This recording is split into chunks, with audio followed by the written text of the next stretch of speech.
Ho ho ho! Merry Christmas! I'm Jax, and this is my spoiler-free review for the new film Silent Night, Deadly Night. A Christmas slasher remake that asks the most important holiday movie question that's ever been asked.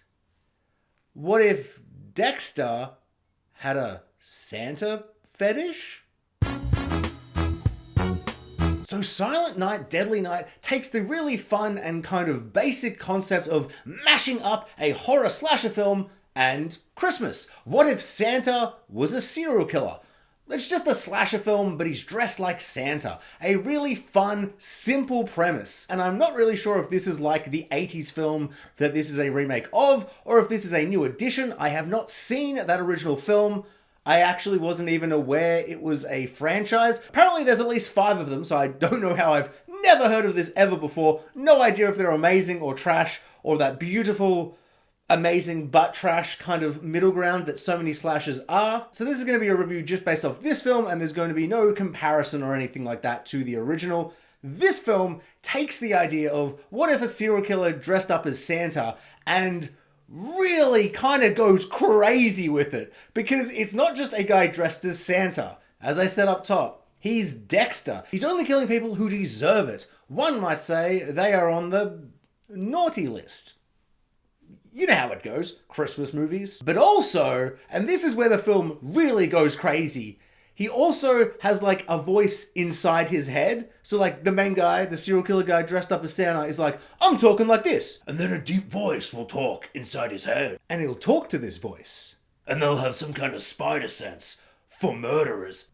People who are on the naughty list. It is a strange setup for a movie. It's kind of amazing. It's kind of bonkers. I kind of thought this was pretty awesome. It is just a really strange premise for a movie. A guy who's crazy, talking to himself, just like Dexter, who only kills bad people on the naughty list, just like Dexter. But, unlike Dexter, to unlock this kind of serial killer, like, secret persona, vengeance killer, guy who kills bad guys, he has to dress up as Santa. And he only does it leading up to Christmas, and he... Just like Dexter, he even collects trophies of the blood, but he puts like the blood in like an advent calendar. The movie's crazy. I kind of couldn't believe what I was seeing. I'm like, what is this? Someone really just went, Dexter? Santa? And then really just stopped and was like, I think I've got a whole film.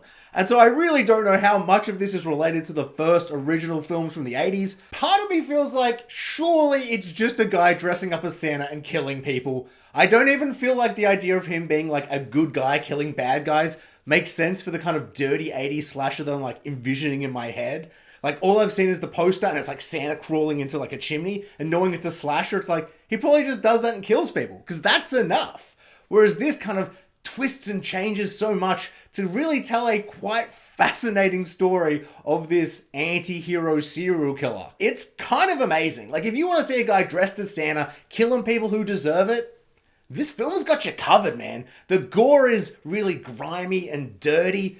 Not a complaint, but like a personal preference.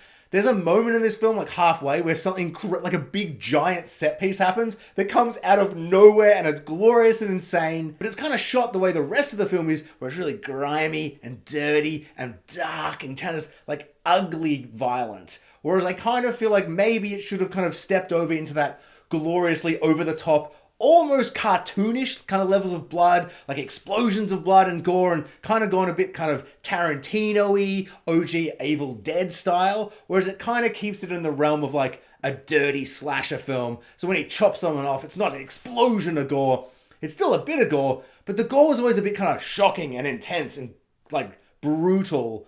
And I do think, despite really enjoying this, that they're potentially, and I think some people might find it way more, and some people might be kind of way more forgiving of it, kind of right in the middle, it's a bit tonally inconsistent. It's a bit, like, it's got a bit of an identity crisis, where it's like, does it want to be really funny and silly? Because sometimes, just like Dexter, he'll say something, and then in his voice, the Sixth Sense avenging Santa demon in his brain will be like, quippy side remark. And it's like, oh yeah, like a joke, like a funny joke. I don't think any of it's very funny, but it does have like humor. So it's like it's trying to do that dark humor thing, but then so much of it kind of wallows in the misery of the deaths and stuff like that. And there's like child kidnappings and it's all a bit grim and intense. So it's like, I don't know, is it trying to be like a horror thriller, like intense drama, psychological kind of thing about this guy who's going through all this crazy shit? Or is it like a wacky thing where it's like he kills bad people and he dresses as Santa and it's all a bit fun and silly and ridiculous?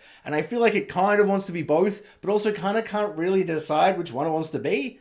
So I don't know, there's a bit of kind of strange tonal whiplash at times.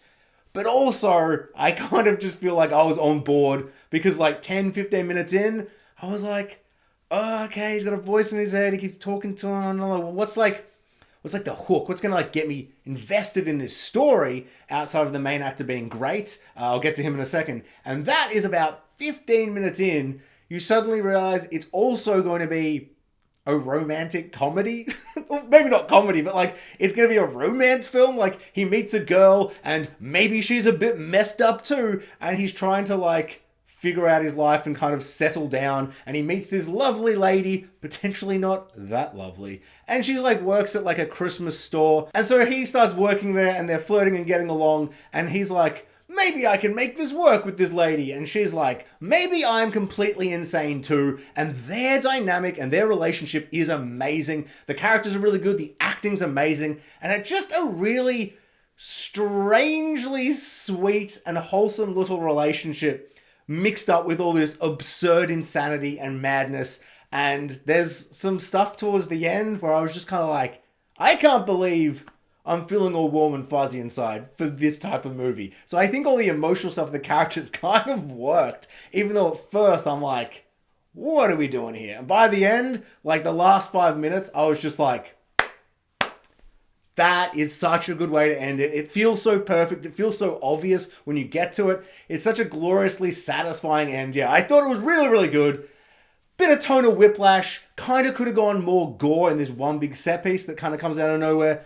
But overall, man, I don't know. If you want to see a guy dressed as Santa do a big Dexter and kill a bunch of people, this film is going to blow your mind.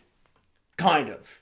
Now, despite the fact I said maybe I would have preferred the gore to kind of go a bit more gory and bloody and like over the top kind of cartoonish, like explosions everywhere, it really is just for that one moment because I think it kind of calls for it. And there's like a moment where someone uses a gun and I'm just like, man, what happened to big over-the-top squibs, RoboCop style? Like, I just really feel like that scene was asking for it, whereas it kind of keeps it a bit more grounded and realistic, which is just, you know, a personal taste of mine. If we're doing this film, maybe go crazy. But that being said, the film really commits to its visual style, and some of the lighting is incredible. There's like this moment a couple of times throughout the film where he's driving in like the darkness and it's fully just a black screen and the car lights is all you can see, just two lights just sailing across the horizon, and it's just gorgeous, stylized, dramatic dark lighting like that. There's some big red over the top kind of dream-like kind of situation things that happen that are really cool and exciting.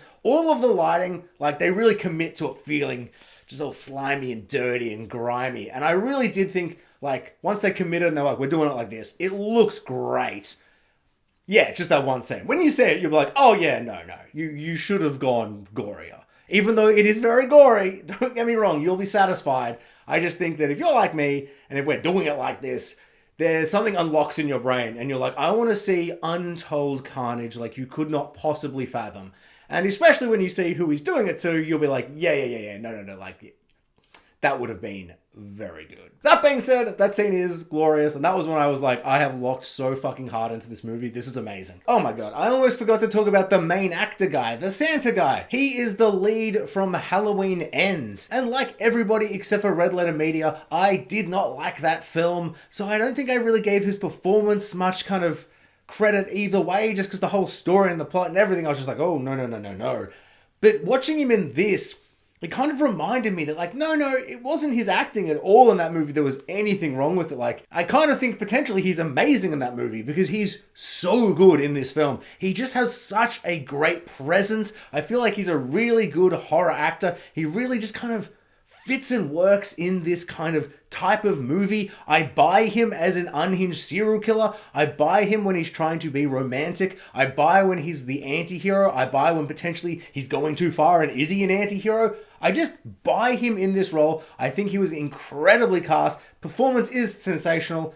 Everyone in the film is great, but he completely carries it. He's really, really good. And it takes a really good actor to kind of listening to a magic Santa demon in his head and perform against like that kind of stuff. So I think, it's like a real skill to just kind of like, subscribe, hit that notification bell. And you get that like he is talking to a guy inside his head. Like it's a whole thing. Thanks for watching, guys. Like, subscribe, hit the notification bell, and comment below. I would love to know, what did you think of Silent Night, Deadly Night?